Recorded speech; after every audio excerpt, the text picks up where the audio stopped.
Brett Langley's rage and Angela Reeves's final fight collided on a humid Florida night, a chain of gunfire, tire marks, and relentless pursuit that turned a quiet neighborhood into the center of a multi-state manhunt. The quiet suburbs of Clearwater, Florida, hid their dangers behind rows of bright palm trees and sun-faded mailboxes. On a sticky August night, the air felt heavier than usual, as if the neighborhood itself sensed something wrong. Around midnight, a rapid burst of gunfire cracked through the silence, sharp enough to rattle windows and jolt sleeping residents awake. Dogs barked and porch lights flicked on one by one. Minutes later, the sound of screeching tires ripped through the darkness, leaving behind the acrid smell of burnt rubber. When the first patrol car arrived, officers found a silver sedan parked at a crooked angle in a driveway, engine still running, headlights aimed toward the street like a warning. The front bumper was streaked with something dark and wet that the dim light couldn't quite disguise.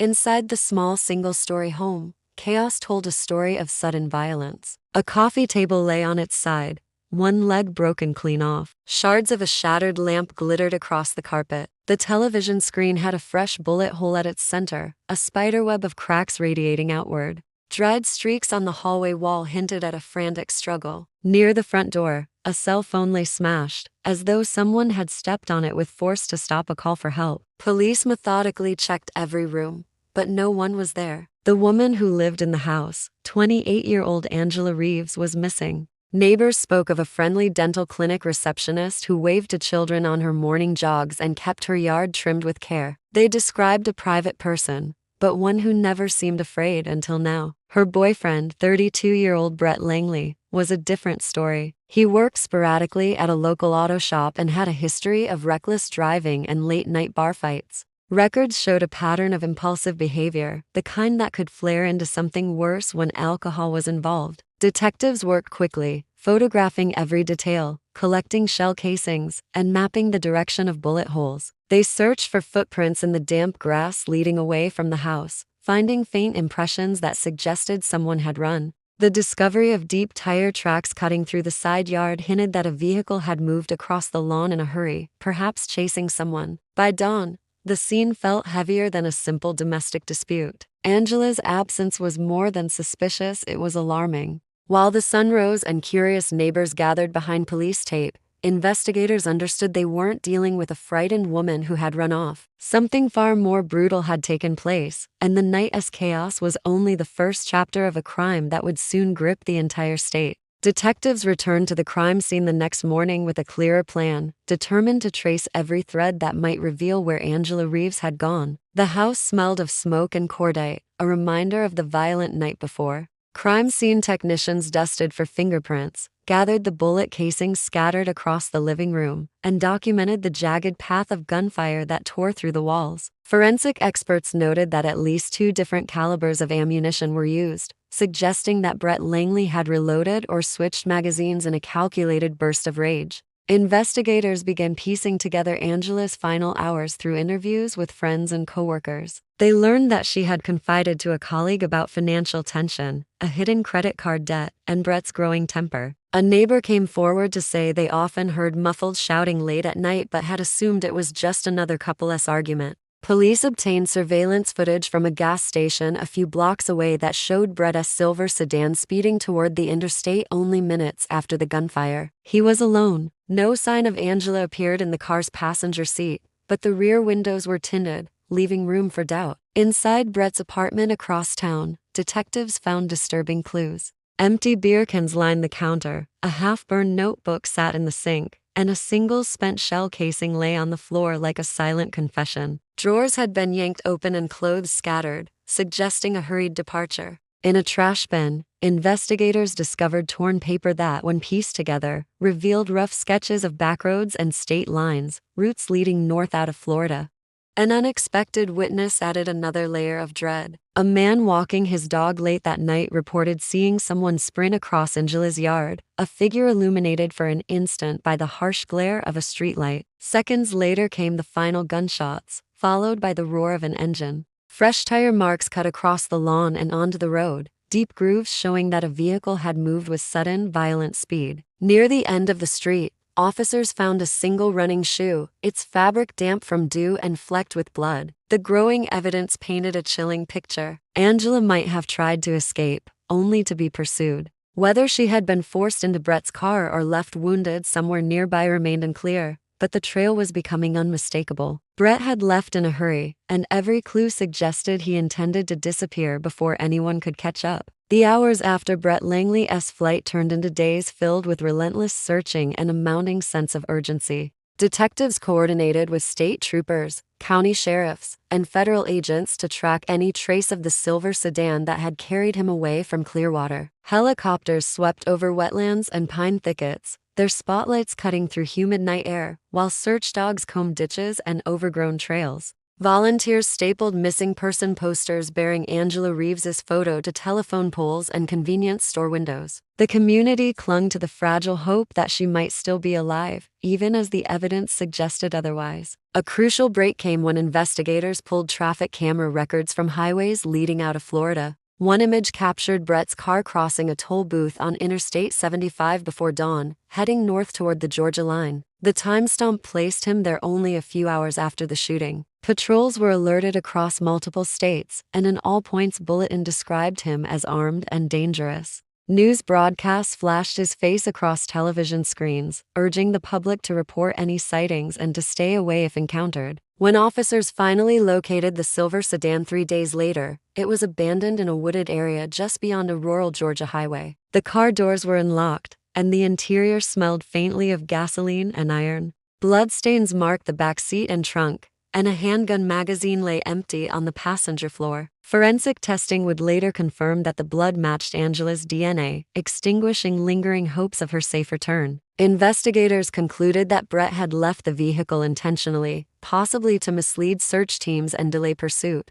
Footprints led away from the car into dense pine forest, where the ground was littered with needles that easily concealed a trail. A half-eaten pack of crackers and an empty water bottle hinted at quick survival measures. Locals reported seeing a man resembling Brett at a truck stop 2 counties away, purchasing food with cash and avoiding cameras. As days stretched into weeks, the manhunt became a tense waiting game. Tips trickled in from distant towns, some credible, many false, but they all reinforced the same unsettling reality. Brett had prepared for this escape. Maps and supplies found in the sedan suggested he had studied rural routes, favoring backroads and areas with minimal law enforcement presence. Investigators began to believe they were chasing someone who understood how to disappear, a man who had turned a night of rage into a calculated flight across state lines. Weeks of searching finally yielded a grim discovery that confirmed the fears that had haunted investigators since the night of the shooting. On a damp morning along a quiet creek in southern Georgia, a fisherman pushing through dense reeds stumbled upon disturbed soil that looked out of place among the wild grasses. Beneath a shallow layer of mud and leaves, authorities uncovered human remains wrapped in a torn bedsheet.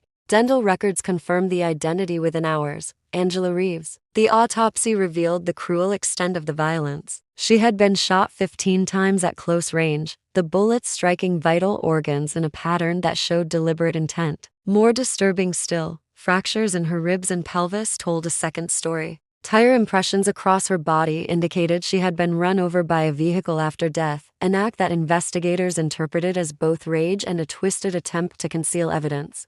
Forensic teams matched those tire tracks to the same model of Brett Langley's silver sedan, the identical tread pattern seen in the yard of Angela's home. The discovery closed the door on any lingering hope of her survival and transformed the case into a manhunt for a killer who had crossed multiple states. Detectives now understood that Brett's plan had been far more methodical than first believed. He had not only plotted his escape but also returned to inflict further damage after the initial attack, ensuring there would be no chance of Angela surviving. The revelation ignited fear across the region. News reports described Brett as a predator on the move, and small towns along the Florida-Georgia border tightened security. Parents kept children indoors, and gas station clerks scanned every passing face. Sightings continued to pour in, a man buying supplies at an isolated truck stop, another asking for directions near a desolate stretch of highway, each account feeding the tension. Investigators believed he was relying on cash and stolen food, avoiding digital footprints that could reveal his location. Despite the growing list of tips, Brett seemed always a step ahead. He stayed off major highways, sleeping in abandoned cabins or beneath highway overpasses. Surveillance footage from rural convenience stores occasionally caught a blurred figure resembling him, but he left before police arrived. Each new clue only deepened the frustration of the search teams. Brett's disappearance was no longer a simple flight. It had become a calculated game of evasion. The discovery of Angela's body transformed public sorrow into outrage, and the hunt for Brett became a test of endurance for law enforcement determined to capture a man who refused to be found. Months passed before the long pursuit finally cracked. The breakthrough came not from a planned raid or an elaborate sting, but from a routine traffic stop in a remote corner of Alabama. A county deputy pulled over a dusty pickup truck for a broken taillight and immediately sensed something off about the lone driver. The man offered a hesitant name and an identification card that felt too clean, the lamination stiff and edges uneven. A quick fingerprint scan revealed the truth. The fugitive sitting behind the wheel was Brett Langley, wanted across multiple states for the brutal killing of Angela Reeves. The arrest was swift. Brett carried a handgun wrapped in a rag beneath the seat and a backpack stuffed with cash, protein bars, and an outdated road atlas marked with pencil lines tracing backroads through the southeast. Investigators believed he had been living like a drifter, sleeping in abandoned sheds and surviving on small store thefts, always ready to keep moving. Despite months on the run, he showed no signs of illness or weakness, as though the chase itself had become his only purpose. Once extradited to Florida, Brett faced a courtroom packed with reporters and Angela's grieving family. Prosecutors laid out a meticulous timeline of the crime. Surveillance footage, ballistic analysis, and the gruesome autopsy combined to form an unshakable case. Experts described how Brett purchased ammunition days before the attack and mapped escape routes with near-military precision. Witnesses recounted the frantic night, the gunfire, the screech of tires,